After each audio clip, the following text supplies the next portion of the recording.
Na edição de hoje, vamos embarcar juntos numa das fases mais importantes dos bebês, a introdução alimentar. Aquele período a partir dos 6 meses de idade, quando os pequenos começam a conhecer novos alimentos além do leite materno. É uma fase de mudanças, de descobertas, que impõe desafios aos pais e responsáveis. Exige paciência e muita informação para driblar as dificuldades e os palpites. Você vai ver no programa que a variedade e a forma com que os alimentos são oferecidos, segundo especialistas, influenciam na formação do paladar e na relação da criança com a alimentação, desde a infância até a vida adulta. Conheça os novos métodos de introdução alimentar, como o BLW, e as experiências de famílias que já enfrentaram esse período e outras que estão passando por esse momento agora.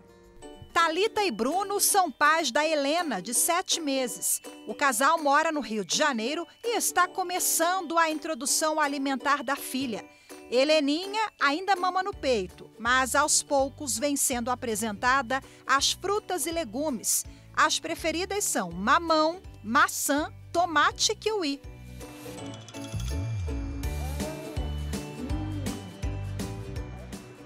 Os alimentos, além do leite materno, começaram a ser oferecidos quando Heleninha completou 6 meses.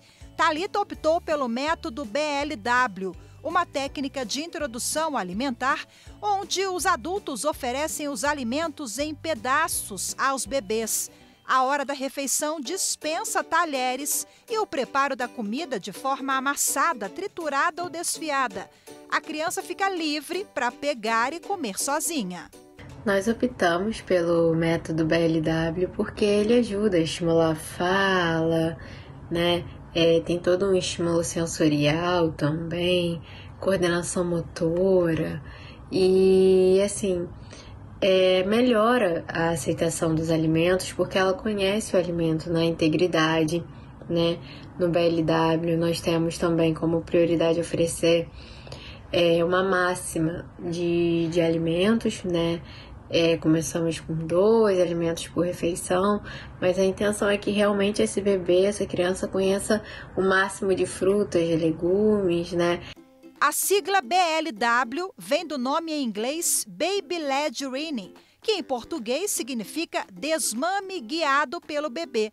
O método é um dos mais recentes estudados no campo da nutrição e da pediatria infantil e foi sugerido por uma pesquisadora britânica, especialista em alimentação. Thalita conta que a estratégia segue a recomendação da pediatra da Helena. A médica observou que, além da idade, a neném já estava apta ao BLW porque começou a sentar e a ter mais controle da coluna. Desde que começou a introdução alimentar, a pequena nunca ingeriu qualquer produto com açúcar. Não vai ficar. A nossa maior insegurança no início era com a questão do engasgo, né? Mas depois de muita pesquisa, nós vimos que existem formas, né, adequadas a cada mês da criança, da gente fazer a oferta do alimento. Então, e que o reflexo de gag, né, segundo a nossa pediatra, ele é normal. A Helena, no início, ela fazia engasgo só de encostar no brócolis, que é um alimento, né, que tem uma textura mais diferente. Então, no início a gente ficava muito nervoso, né, ela ainda faz engasgo, né, ela só tem 7 meses agora, mas tudo fica certo. A gente cortando, fazendo a oferta direitinho e tem que estar sempre por perto, né? Os pais que fazem a opção por uma modalidade tão diferente que as tradicionais papinhas infantis também enfrentam palpites dos mais variados. Mas Thalita tira de letra. Mas graças a Deus deu tudo certo e a Helena se alimenta super bem e ela super curte, é o momento que ela brinca, né? Ela adora a hora da comidinha dela. Segundo a Organização Mundial da Saúde, independentemente do método, a introdução alimentar deve ser iniciada no 6º mês de vida e o aleitamento materno é indicado pelo menos durante os 2 primeiros anos de vida do neném. E para entender melhor esse universo, as novas técnicas de introdução alimentar e as mudanças nas orientações dos órgãos oficiais ao longo das últimas décadas, eu converso ao longo desta edição com a nutricionista Priscila Maximino e a nutróloga Virgínia Werfor, que é presidente do Departamento Científico de Nutrologia da Sociedade Brasileira de Pediatria. Sejam muito bem-vindas. Obrigada pela disponibilidade de participar conosco aqui do Viver Melhor. Viu? Vou começar o programa com a Priscila. Priscila, conta pra gente quais são os métodos existentes hoje, em linhas gerais, porque a gente sabe que tem várias formas, né, de introdução alimentar. E você já me adiantava aqui nos bastidores antes de começar que a OMS, ela caracteriza a introdução alimentar como algo muito mais amplo, né, que simples denominações de cortes ou indicações de alimentos. Obrigada pelo convite, é um prazer falar desse tema que a gente já trabalha há tanto tempo, estar aqui também com a doutora Virgínia, uma colega muito querida.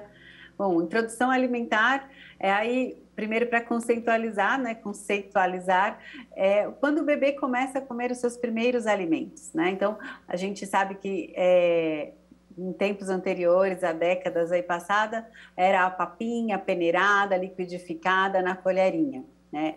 Hoje a gente sabe que o bebê precisa aprender a mastigar, precisa entrar em contato com alimentos mais sólidos, não precisa liquidificar e nem peneirar. Sabemos também que tem outras abordagens como o BLW, para quem não conhece, o Baby Led Weaning, que é um formato que o bebê fica mais autônomo, mais livre para comer os alimentos aí em fatias, em pedaços maiores.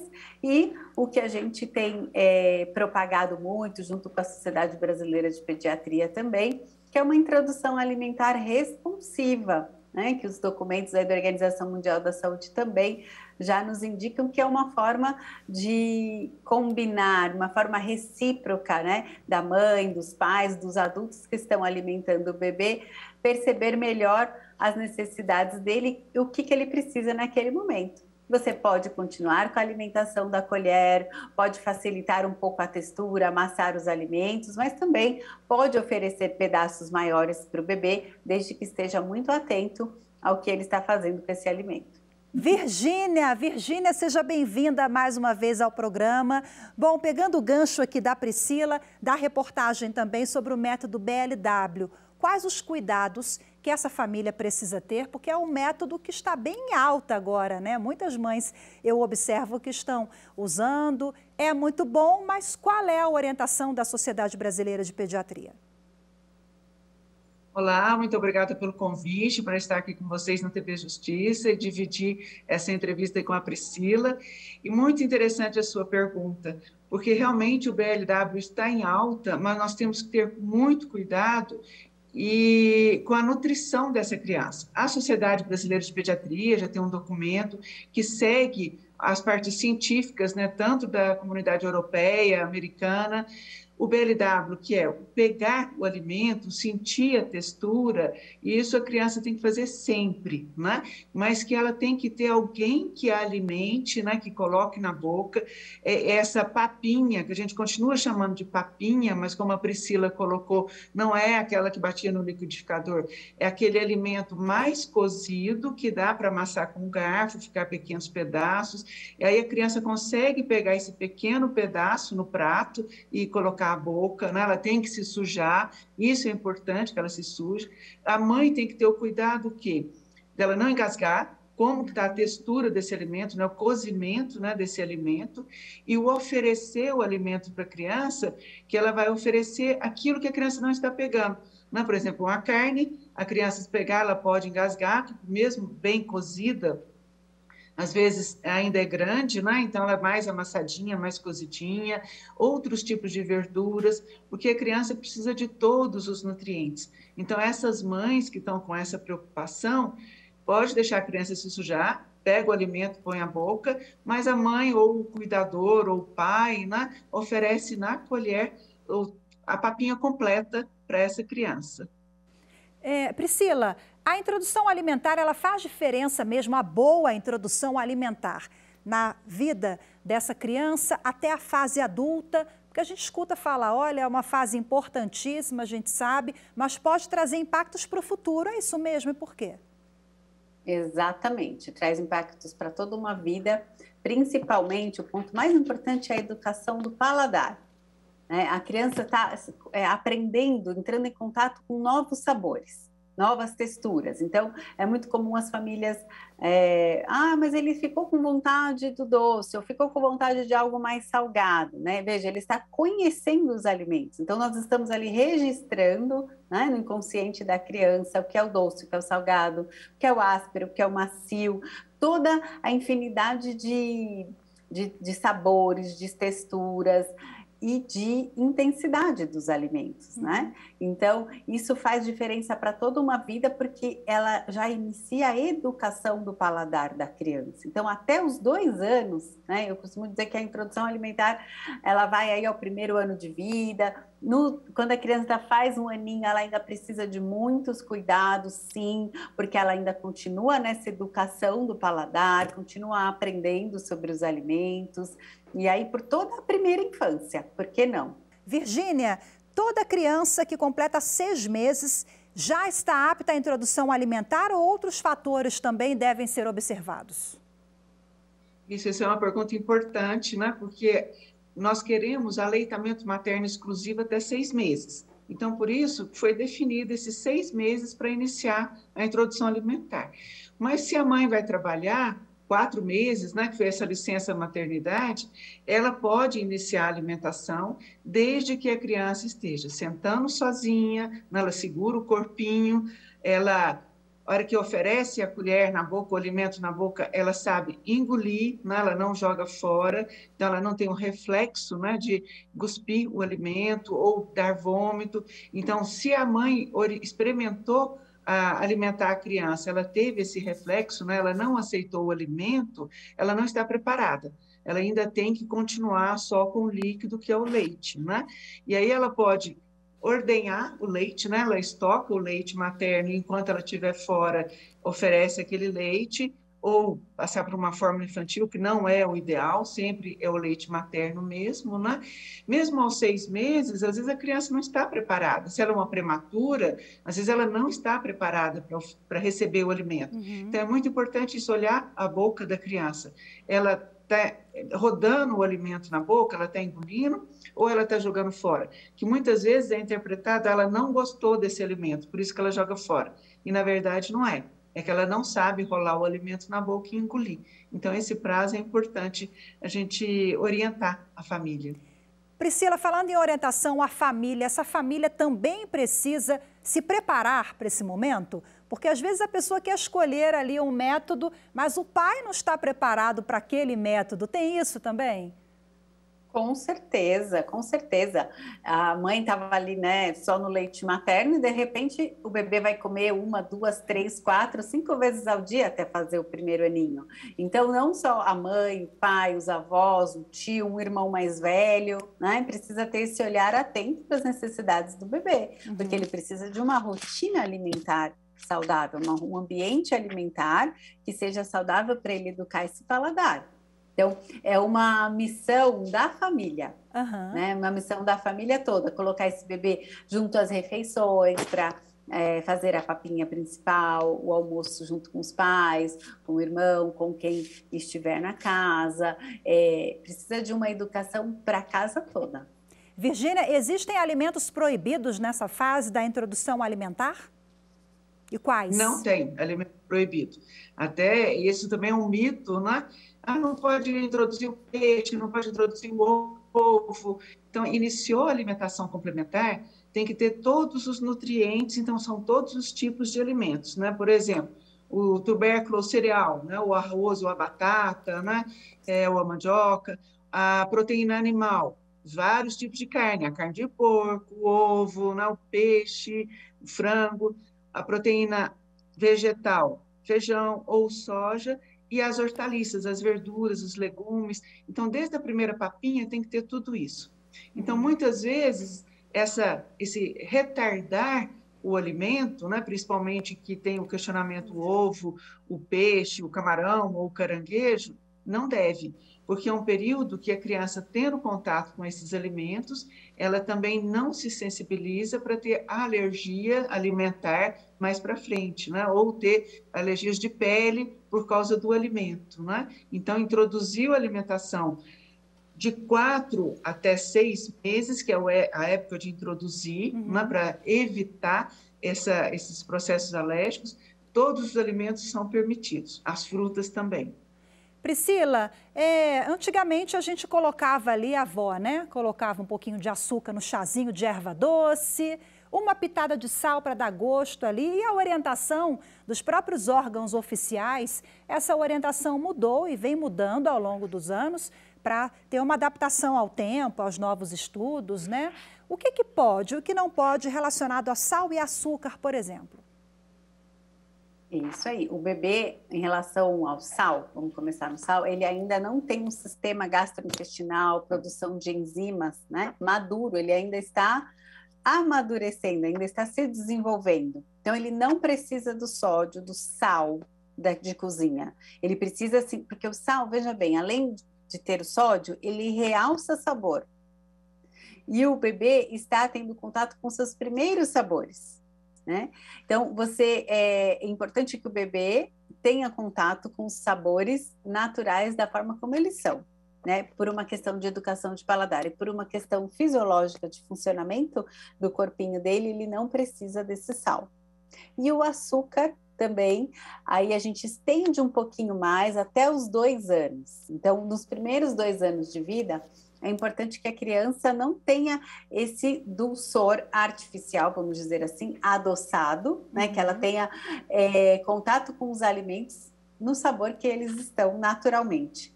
Né? Então, ele pode, depois de 1 aninho, de 8 meses, aí tomar um chazinho, mas ele não precisa do açúcar e ele não vai sentir falta desse açúcar. Existe um mito que fala, mas açúcar faz falta.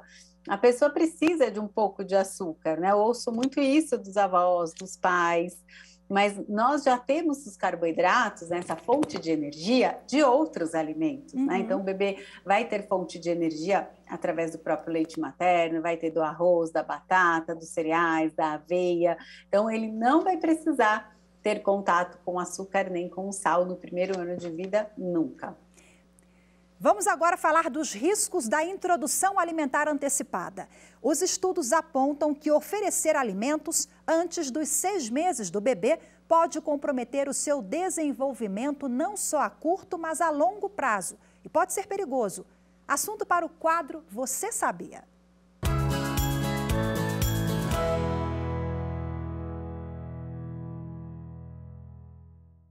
Estudos comprovam que a introdução alimentar precoce aumenta o risco de doenças e até morte. Isso porque a criança que deixa de receber os benefícios do leite materno mais cedo torna-se vulnerável à desnutrição. Com o sistema gastrointestinal imaturo, o bebê está mais propenso a alergias alimentares, respiratórias e infecções. E, por fim, devido a todas essas consequências na idade adulta, doenças crônicas podem surgir.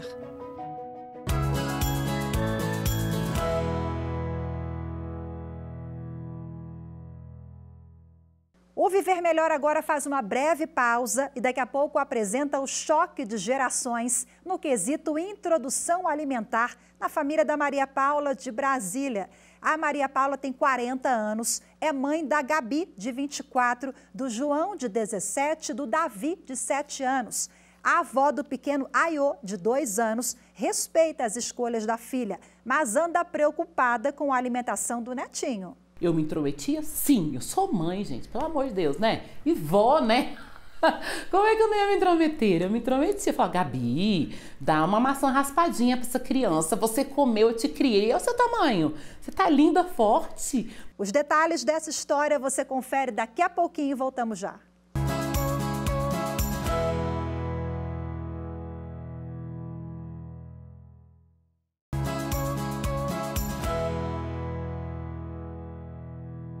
Estamos de volta com o programa sobre introdução alimentar, uma das fases mais importantes dos bebês e que impõe grandes desafios à família.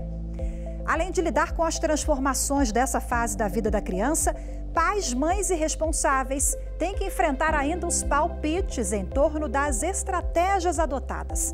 O que parece ser uma atitude cheia de boas intenções gera insegurança, estresse e sofrimento. Mas a Gabi de Brasília, que passou pela introdução alimentar do filho, Aiô, recentemente, ela com muito bom humor vem multiplicando informações nas redes sociais e ajudando outras famílias a superar as dificuldades e os palpites em torno da introdução alimentar. Gabi é estudante de pedagogia e criadora de conteúdo. Ela usa as redes sociais para falar sobre maternidade e estilo de vida. E dentre os assuntos abordados em textos e vídeos está a alimentação do filho, Aiô, de 2 anos. Vez ou outra, a jovem de 24 anos conta com a participação da mãe, a Maria Paula, de 40. Mesmo diante da proximidade entre a idade das duas e a parceria delas, o choque de gerações fica claro quando o assunto é a alimentação do Aiô. Oi, mãe, você tinha me ligado? Tô te ligando que eu lembrei que você falou que ia dar maçã pro Aiô e você raspa bem raspadinha. Bem raspadinha. Mãe do céu, de novo com essa história. Eu já te falei, aqui a gente faz BLW. Gabi entendeu que o método BLW é o que mais poderia contribuir para o crescimento saudável do filho. Ela percebeu que a estratégia de introdução alimentar deu mais autonomia e contribuiu para a motricidade e inúmeros avanços no dia a dia do Aiô. Hoje em dia eu percebo que ele tem uma coordenação motora muito boa. Normalmente as pessoas comentam, nossa, que bacana. As mesmas pessoas que às vezes falavam, nossa, esse menino tá engasgado, você é louca. Falam, caramba, que legal a evolução dele, como ele hoje em dia come sozinho. E acaba que isso também é benéfico, né, para outros sentidos, assim, ele como criança, a coordenação motora, o desenvolvimento dele integral por si só, né. Maria Paula, que engravidou de Gabi ainda na adolescência, também é mãe de João, de 17, e do Davi Oniodê, de apenas 7 anos.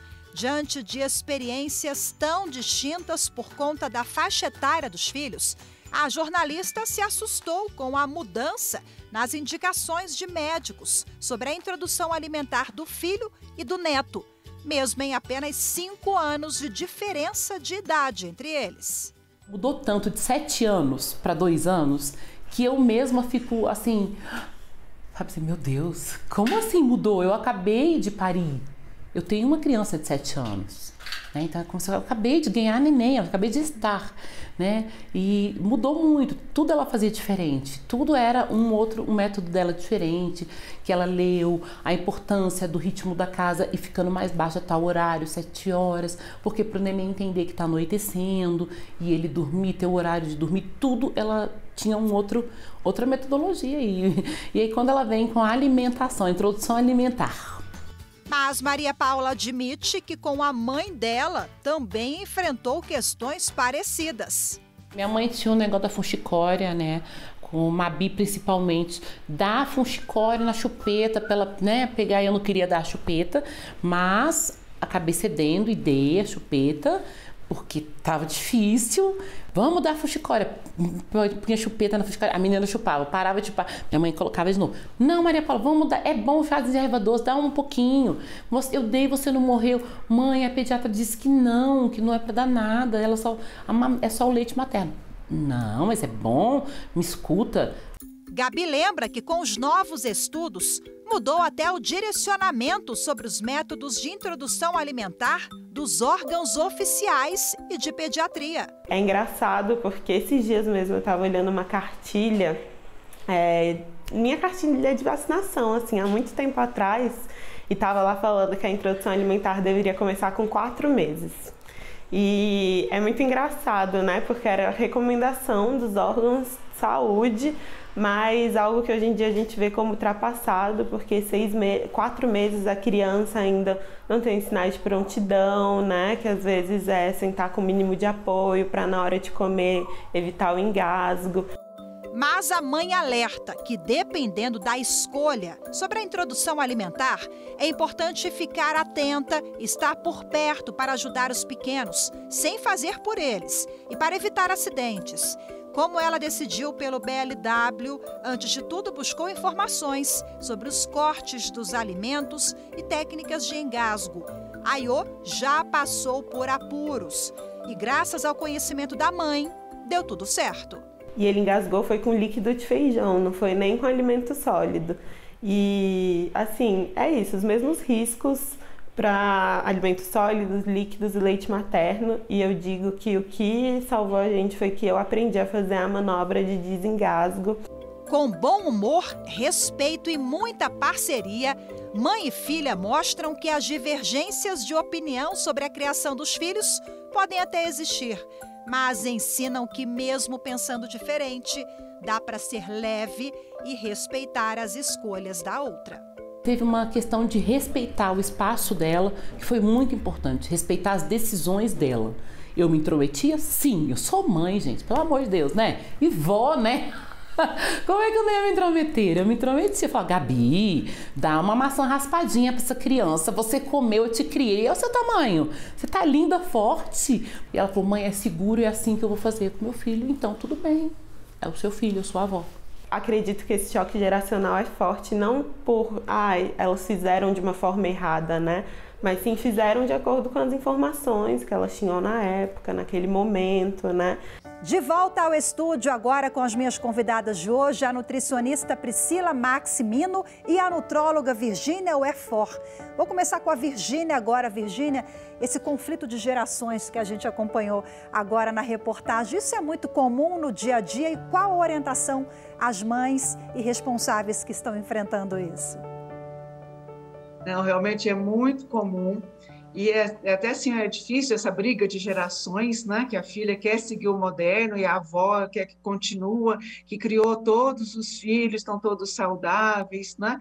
Mas o que a gente tem orientado para essa mãe é pedir para a avó ir à consulta com a gente também, para a gente mostrar para ela que, apesar de todos estarem sadios, hoje em dia a perspectiva de vida aumentou. Né? Então, as crianças de hoje têm que ser programadas para viver, que a gente fala até 100 anos ou mais, mas sem doença. Né? Então, às vezes, introduzir uma alimentação errada nesse início de vida vai levar à obesidade, ao diabetes, à arteriosclerose, que nós estamos querendo evitar com essa mudança, né, do padrão alimentar. Isso tudo foi científico, né, que já foi mostrado que esse tipo de alimentação vai formar essa criança para ser um adulto saudável, né, sem essas doenças que eu falei.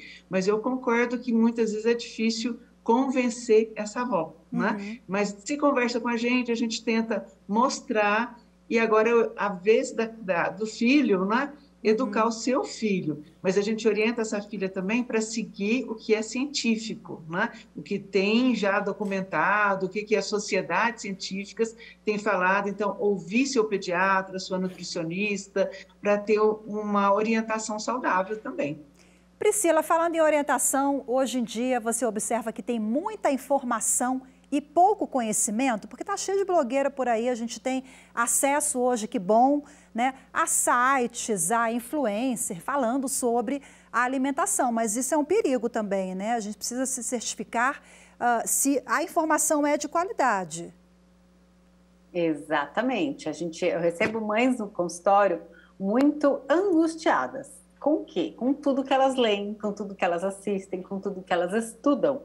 Porque você tem bastante informação, às vezes de bons profissionais, de sites, de fontes fidedignas, e outras que são apenas mães que estão ali dando os palpites da experiência dela, que nem sempre se aplica a outro bebê. Então, o conhecimento do profissional, ele filtra, ele sabe filtrar o que é para cada bebê, o que a mãe precisa de fato olhar, o que aquele bebê tem em particular, né? Então, elas recebem muita informação. Se você ficar no Instagram, tem muitas páginas boas, né, de informação. Isso levantou, tanto que o próprio BLW é uma iniciativa de mães que levou a pesquisadores a estudar essa abordagem. Né? Então, hoje, aquele profissional, né, que não tem que não fala com essas mães dessa geração, que são as mães digitais, né? A gente está alcançando elas de algum modo. Então, um serviço que a gente pode fazer é propagar coisas boas, né? Para que alcance famílias que eu, como Priscila, no consultório, jamais alcançaria. Então, esse é o poder aí da divulgação pela internet, mas que, de fato, pode deixar as mães perdidas.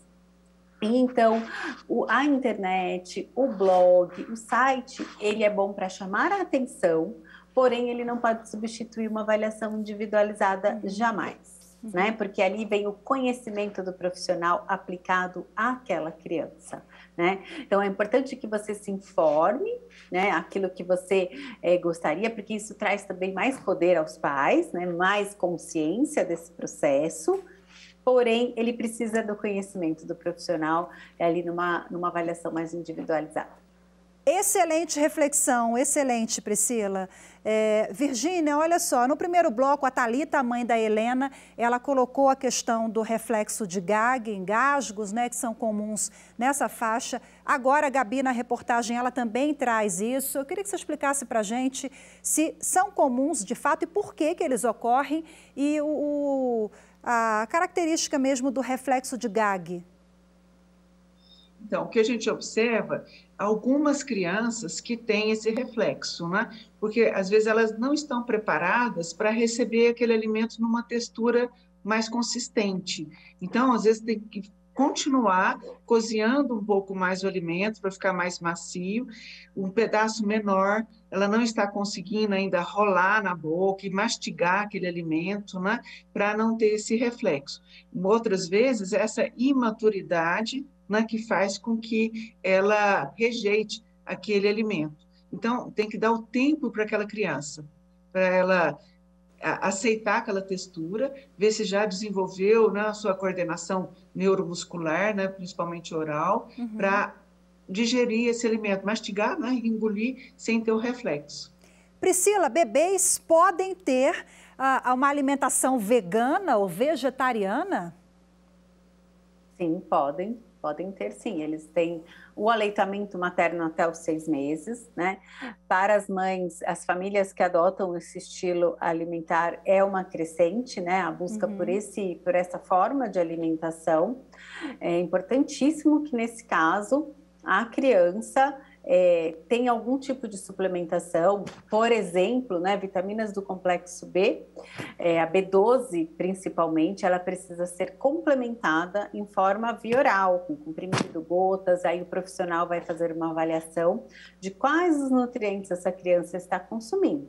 Então, o importante para esses pais é que eles precisam de certo modo redobrar a atenção para a qualidade nutricional que a criança vai ingerir, porque as carnes, os leites, os ovos, no caso dos veganos que fazem a restrição de toda uma cadeia animal, eles são responsáveis por uma grande oferta de nutrientes, né? Então, todas as vitaminas do complexo B, o cálcio, proteínas são contempladas nas fontes de carne. Então, é muito fácil que se a criança não come frango, mas come ovo, mas come carne, ela acaba alcançando esses nutrientes.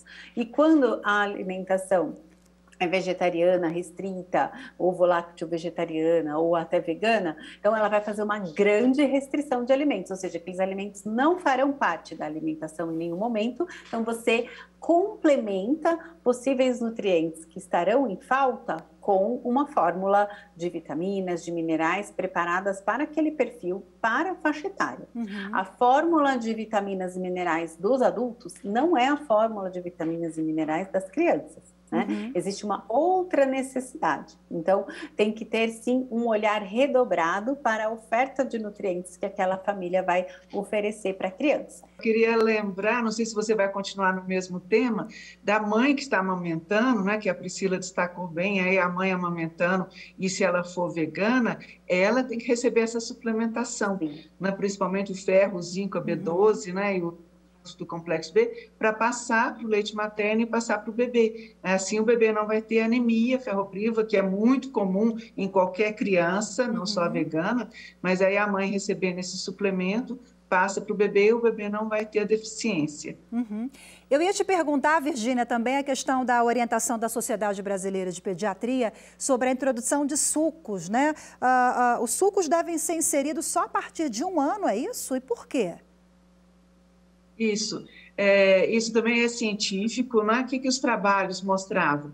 A introdução do suco antes do 1º ano de vida tira uma mamada, ou tira uma fórmula infantil que seja, e tira a fruta, né? Porque o suco você vai fazer de 3 laranjas para dar um volume que a mãe acha que é necessário. E a fruta sozinha, sem acrescentar o açúcar, ela já tem açúcar. Então, esse excesso de açúcar da fruta pode levar à obesidade. A falta do leite materno, né, que seria o horário do leite materno e está dando esse suco, também tem uma diminuição de nutrientes. Então, o que a Sociedade Brasileira de Pediatria recomenda?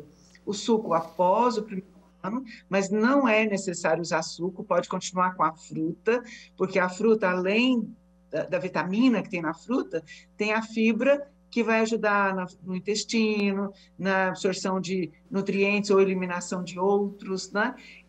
Que é muito importante. Temos os nossos documentos, né, que são baseados também sempre em artigos científicos e em outras sociedades, né?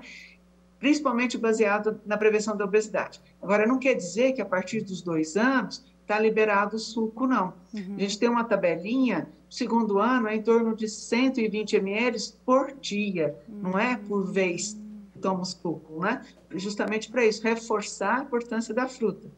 Priscila, Virgínia, eu vou pedir licença para vocês agora, a gente vai partir para mais um intervalo rapidinho e já volta a conversar, tá?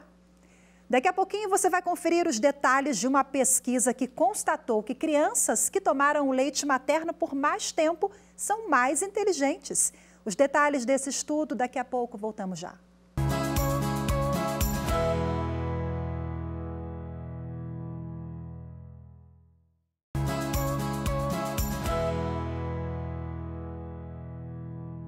Viver Melhor está de volta e hoje é sobre introdução alimentar.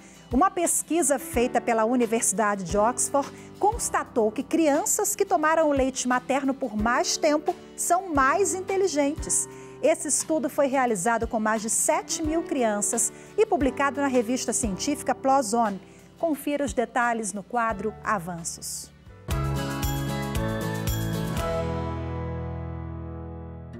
Os bebês foram inscritos no levantamento entre os anos 2000 e 2002 e submetidos aos testes de raciocínio por 4 vezes em idades diferentes. E foi aos 14 anos que as habilidades de vocabulário e de amamentação tiveram a ligação mais forte. Os jovens que foram amamentados por pelo menos 12 meses se saíram melhor do que os da mesma idade que nunca tomaram o leite materno. A diferença na inteligência foi de 3 pontos. Com isso, os pesquisadores concluíram que jovens amamentados ao menos até 1 ano de idade têm o QI mais alto, independentemente de ter na genética a inteligência dos pais ou de vir de uma família com recursos. Para repercutir essa pesquisa e falar também sobre outros avanços relacionados à introdução alimentar, dicas, orientações aos pais e responsáveis, eu volto a conversar agora com as convidadas de hoje, a nutricionista Priscila Maximino e a nutróloga Virgínia Werfort. Bom, vamos lá, Virgínia. Amamentação e inteligência, a pesquisa aponta ali que tem ligação, sim, que as crianças são mais inteligentes. E os benefícios do aleitamento materno são inúmeros, né, Virgínia? Com certeza, né? Eu acho que falar de aleitamento materno, nós vamos ficar 1 mês e ainda não vai ter esgotado a importância do aleitamento materno, né? Para tudo, nutrição, né? Prevenção da obesidade. Agora, os trabalhos do César Vitro, né, que é um pesquisador de Pelotas, no Brasil, tem vários trabalhos sobre aleitamento materno, então ele destacou que a criança em aleitamento materno tem um coeficiente intelectual melhor, né? Então, ele mostra a comparação toda feita, né, com essas crianças pelo tempo de aleitamento materno, exclusivo e pela duração do aleitamento materno. Então, quanto mais exclusivo ou quanto mais tempo em aleitamento materno, melhor o coeficiente intelectual dessa criança. Mas eu ainda quero destacar também que, além do coeficiente intelectual, a prevenção da obesidade, da hipertensão arterial, para a mulher prevenir câncer de mama, de ovário, emagrece, né? Então tem tantos benefícios, como eu falei, vamos ficar um mês falando só de aleitamento materno. Priscila, quer colocar também algumas questões que envolvem o aleitamento materno e a importância? Você é muito jovem, sim, mas já está aí há 2 décadas, pelo menos, em estudos sobre alimentação e introdução alimentar. E tem também livros, daqui a pouquinho eu quero que você mostre para a gente, no finalzinho do programa, pelo menos a sua publicação mais recente. Você tem pesquisas e estudos sobre esse tema também?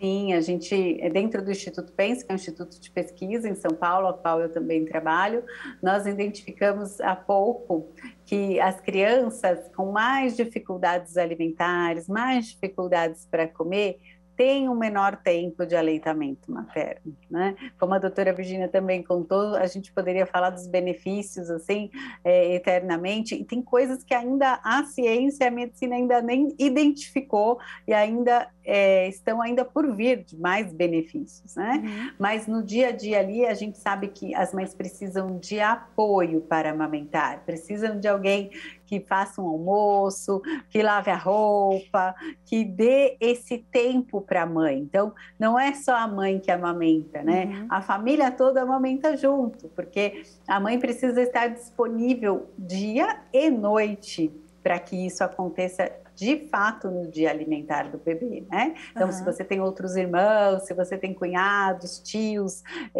primas, né? Alguém que esteja amamentando, você pode fazer parte disso, levando um almoço, passando uma roupa, né? Fazendo algo para que essa mãe tenha esse tempo de fato disponível, que nós 3, né? Mulheres aí sabemos exatamente como é essa dinâmica aí com a casa e como isso ajudaria uma mãe que amamenta. E ainda sobre esse assunto, a gente sabe que o aleitamento materno é o maior aliado na prevenção de inúmeras doenças. E a Sociedade Brasileira de Pediatria alerta, já o leite de vaca é o principal causador de alergia nos primeiros meses de vida. Só que as alergias, elas também ocorrem por imaturidade intestinal, o que é bem diferente da intolerância à lactose. Só que muitos pais acabam confundindo até os sintomas. Sobre esse assunto, nós ouvimos a presidente do Departamento de Gastroenterologia da Sociedade Brasileira de Pediatria, a Cristina Helena Targa Ferreira. Vamos acompanhar. São 2 coisas bem diferentes. A alergia à proteína é uma proteína estranha que penetra no intestino da criança, é reconhecida como um corpo estranho e é atacada por as nossas células da defesa. Então, é um fenômeno imunológico contra uma proteína, geralmente. A intolerância à lactose é uma coisa que não é de bebês, é de crianças maiores e de adultos e adolescentes. Por quê? Como a gente é mamífero, a gente nasce cheio de uma enzima que se chama lactase, que desdobra o açúcar do leite, que é a lactose. Como nós somos mamíferos, nos primeiros anos de vida nós temos muita lactase, então nós vamos tolerar bem a lactose. Tanto é assim que o leite que tem mais lactose de todos é o leite materno. Então, como mamíferos, como nós nos alimentamos de leite nos primeiros anos de vida, a gente não vai ter intolerância à lactose. O que a gente tem é alergia à proteína do leite. A médica ainda alerta que mesmo as crianças que só mamam no peito podem sim ter alergias alimentares, com sintomas que variam de cólica, constipações, dores abdominais, refluxo e até vômito. Eu recebo muitos pacientes no consultório em amamentação com leite materno, que tem todos esses sintomas, inclusive as alergias alimentares, a proctocolite alérgica, que é principalmente o sangue nas fezes, né? Isso acontece em 60% das crianças amamentadas, ou seja, só 40% vai estar com fórmula, apesar de ser uma alergia à proteína do leite vaca.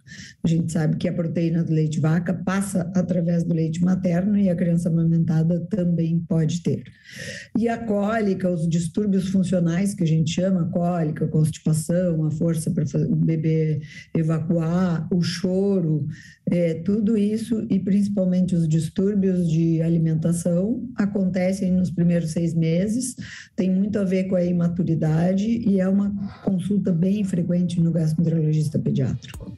Portanto, fico alerta, se você perceber qualquer coisa errada, procure um profissional imediatamente. Ainda pegando o gancho de amamentação, mas agora no quadro Mitos e Verdades, eu quero esclarecer algumas questões que envolvem a introdução alimentar. Tem tanta coisa que a gente escuta por aí, né? Que a minha avó fala, olha, na minha época era assim, e aí ninguém morreu, todo mundo tá aí forte, firme. A gente escuta demais isso por aí. Sobrevivemos, né? Exatamente. Nossa, todo mundo forte, bonito, aí criei 8, 10 e de fato, né? As crianças, eu penso até, Virgínia, que as crianças não adoeciam tanto quanto hoje, mas enfim, avaliação aqui de senso comum. Falando em mitos e verdades, em amamentação ainda, existe essa história de leite fraco, Virgínia? E aí a mãe precisa complementar com uma alimentação mais forte, porque às vezes o leite não sustenta a criança? Não existe. Então esse é um mito que tem que ser tirado urgentemente, né? Existe pouco leite ou muito leite. Então, a mãe tem que estar bem nutrida, ela tem que comer bem, né? Para ela produzir o leite. E quanto mais vezes ela colocar o bebê no peito, mais leite ela vai produzir. Então, esse mito, né, que o meu leite é fraco, o bebê não está engordando, muitas vezes porque compara aquela criança que está com outro tipo de leite. Mas o padrão de crescimento, de engordar, é o leite materno. Se o bebê está sentindo fome, é porque a mãe não está produzindo a quantidade necessária, vamos orientar essa mãe, aquilo que a Priscila falou, vamos ajudá-la a cuidar da casa, né? Porque às vezes ela não está tendo tempo de relaxar para pôr o bebê no peito e ela produzir o leite naquele momento, né? Então, não existe leite fraco, existe pouco ou muito leite. Priscila, é mito ou verdade que a gente precisa oferecer o alimento para a criança, pelo menos até 10 vezes, para ter certeza ali se ela gosta ou não daquele alimento? Até 15, até mais vezes, pelo menos, de fato, né? Volto na questão da educação, né? Quantas vezes nós ensinamos uma criança a escovar os dentes? Quantas vezes nós ensinamos uma criança a colocar o cinto de segurança? Quantas vezes nós ensinamos as crianças a guardar os brinquedos, né? A alimentação, ela entra como um processo educativo, e a educação, ela é um processo de repetição, né? Então, a primeira abóbora na boquinha da criança, ela põe para fora, muitas vezes por reflexo. A segunda, você pode mudar o preparo, faz fatiado, faz ralado, um pouco mais cozido, um dia mais papa, um dia mais inteiro. Por exemplo, se a gente exemplificar a cenoura, ela tem um sabor muito mais adocicado quando a gente cozinha do que ela crua. Você consegue até uma mudança de sabor, né? Então, a criança precisa ser exposta aos vegetais, muito principalmente, porque são os alimentos de maior recusa, muitas vezes, né? E expor não é forçar a criança a comer. É estar disponível para que ela coma e ela aprenda que aquilo faz parte da alimentação dela. Virgínia, crianças menores de 1 ano não podem ingerir mel. É mito ou é verdade? É verdade, porque a criança está formando a sua imunidade até 1 ano de idade, né? E aí o mel pode ter uma contaminação que vai dar uma diarreia na criança, vai dar uma infecção sistêmica, mesmo sendo um mel conhecido, não é recomendável. Depois de 1 ano que esse sistema imunológico da criança já está bem desenvolvido, se por acaso esse mel estiver contaminado, ela vai conseguir reagir, né? Ela tem defesa para isso. Então, não deve usar mel no primeiro ano de vida. Priscila, se a introdução alimentar, ela começa ali com os alimentos mais líquidos, o bebê pode ficar preguiçoso, porque não vai querer mastigar, isso é mito? O bebê nunca é preguiçoso, ele sempre quer aprender, porém ele não tem um estímulo adequado. Para ele aprender a mastigar, ele precisa de comida sólida. né? Para aprender a sentar, ele precisa estar sentado de fato. Então, o bebê precisa, sim, estimular todos os 26 músculos que a gente tem envolvidos na mastigação, porque ele pode ficar inapto para mastigar, ele pode não desenvolver a habilidade de mastigar, a força muscular. Então, ele precisa mastigar, e para mastigar ele precisa do estímulo, que é a textura do alimento. Falando em textura do alimento, a gente já conversou ao longo do programa que tem métodos, o BLW é um, que promove essa interação da criança com o alimento, essa brincadeira, né? Mas muitas pessoas, Virgínia, os mais antigos, né, falam assim, olha, é pecado, não pode brincar com a comida não se brinca, independentemente de cunho religioso ou não. Isso é mito, a criança pode, isso é saudável, ter esse envolvimento com a comida, essa descoberta? É saudável brincar com o alimento, não pode jogar fora, né? Que realmente é um desperdício. Mas a criança, assim, até ela não brincar, cair um pedaço, é saudável para ela, mas ela tem que sentir essa textura, ela tem que colocar na boca. Muitas vezes, fazer algum desenho no prato, para o prato ficar bonito, né? Porque a criança também come com os olhos, não é só o adulto que gosta de um prato bonito, né? Então, a criança, ela vê uma árvore ali com a cenoura, a alface, então ela vai brincar, né, de pegar aqueles pedaços do alimento. É saudável, sim, pode brincar à vontade, não jogando fora. Não vê que a criança está só pegando para jogar fora, mas ela pega para pôr na boca. Priscila, ainda sobre mitos e verdades, é verdade que a água de coco pode substituir a água? Nada substitui a água, nada. A água é a bebida da criança, né? Assim, a exceção, tirando o leite materno, a criança deve beber água a partir de 6 meses de vida, né? A água de coco também tem potássio, tem glicose, ela entraria aí na mesma categoria dos sucos, né? Então, não tem necessidade da criança tomar água de coco. Virgínia, ovo. Ovo também é um alimento que não pode até 1 ano de idade. Isso é mito ou é verdade? É mito, tem que começar o ovo, tanto a gema quanto a clara, bem cozidos. Eles recomendam que cozinhe o ovo até 15 minutos, né? A gema tem que estar bem cozida e a clara também. Isso dá uma proteína para a criança. A gente vê o preço da carne, né? Então o ovo pode ser um substituto ideal e previne as reações alérgicas ao ovo na idade maior. Então a época de introduzir é aos 6 meses. Maravilha. Caminhando para o fim aqui, Priscila, eu trouxe algumas questões que a gente acaba ouvindo mais no dia a dia, mas no consultório, o que chega até você? Tem algo assim que te chame a atenção para você compartilhar com a gente? Porque agora do ovo, para mim era verdade, eu estava certa ali, eu quase que cravei, e a gente se engana tanto, né? Tem alguma questão que te surpreendeu e até te preocupou no consultório, Priscila, envolvendo verdades absolutas que quando você olha, gente, isso é um perigo?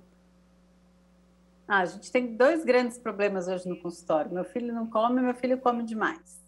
Né? Então, a gente lida com isso o tempo todo, a doutora Virgínia também. Meu filho está obeso, meu filho está baixo peso, né? Porque o estilo de vida das famílias precisa olhar para as crianças de uma forma, deixá-las mais ativas, né? Com menos tempo paradas, menos tempo de sofá, menos tempo de tela, menos tempo. Isso é contraindicado para o desenvolvimento da criança, né? Então, não é uma coisa só, a criança precisa de todo um ambiente que favoreça o desenvolvimento dela, né? Então, a obesidade hoje, a gente tem mais de 50% da população adulta do Brasil está acima do peso. Essa população adulta tem filhos, tem famílias, e estão ensinando as crianças no mesmo modelo. Então, a gente vem de um período bastante difícil, que a gente vê um aumento considerável, sim, na prática clínica, do aumento de peso das crianças e adolescentes. E a gente começa a prevenir lá com o leite materno. Eu faço a mesma pergunta para você agora, Virgínia. O que você observa no dia a dia ali, com contato com os pacientes, as dúvidas, os mitos que você orienta? Olha, isso aí não vai por esse caminho. Eu vou seguir no caminho da Priscila, ou a criança come demais ou come de menos, e aí tem um óleo que muitos têm sido usando, né, como saudável, que é o óleo de coco. Então, o óleo de coco não é saudável. Ele tem muita gordura saturada, que a gente chama aquela gordura que vai depositar nas veias das crianças, né? Então, o óleo saudável, tanto para fazer desde a primeira alimentação até do adulto, são os que têm o que a gente chama de ômega 3, né? Que é o óleo de girassol, o óleo de canola, o óleo de soja, o azeite. Então, esses óleos são mais saudáveis no primeiro ano de vida, principalmente. Agora, o girassol e o milho podem ser usados nas idades maiores, porque não tem tanta gordura saturada. Então, o óleo de coco, a banha, né, que antigamente usava o alimento, a comida na banha, então ela também predispõe à formação de arteriosclerose, de obesidade. Então, quanto mais saudável a alimentação, melhor. Então, sem óleo de coco na alimentação. Priscila, mas é bom evitar fritura, né, no primeiro ano de vida?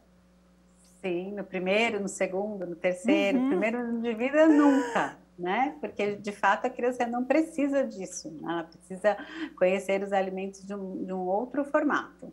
Então, a gordura, o óleo, o azeite, a gente recomenda sempre as mães utilizarem para refogar, isso é importante, né? Tem vitaminas A, D, E, K importantes nessa gordura, né? No azeite, por exemplo, o óleo que a doutora Virgínia já comentou, mas não para fritar, para refogar, para dar sabor, para temperar, isso sim, né? Mas não é aquela gordura que é mergulhada no alimento, não. Ou seja, aquela batatinha frita, aquele fast food, nem pensar por hora no primeiro ano, jamais. E se a gente puder empurrar, né, para frente, porque as crianças adoram.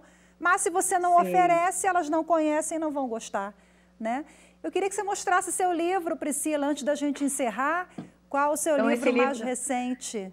Eu, Dr. Mauro Fisberg, doutora Adriana Cachani, escrevemos esse livro especialmente para pais e famílias, avós, tios e tias, numa linguagem bem facinho de como ajudar essas famílias a lidarem aí com o dia a dia da alimentação infantil. Que ótimo! Virgínia, eu sei que você faz um trabalho fantástico também na sociedade, de alerta aos pais irresponsáveis. A informação é muito potente, né, sobre esse assunto que a gente está falando. As suas considerações finais, por favor, Virgínia.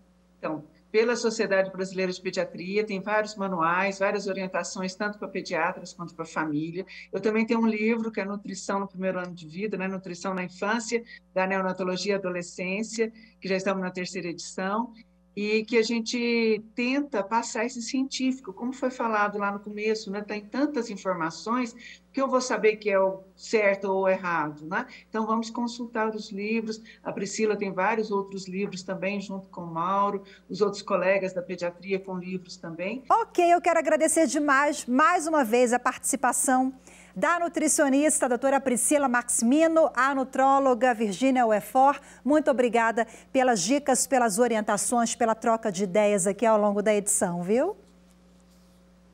Muito obrigada.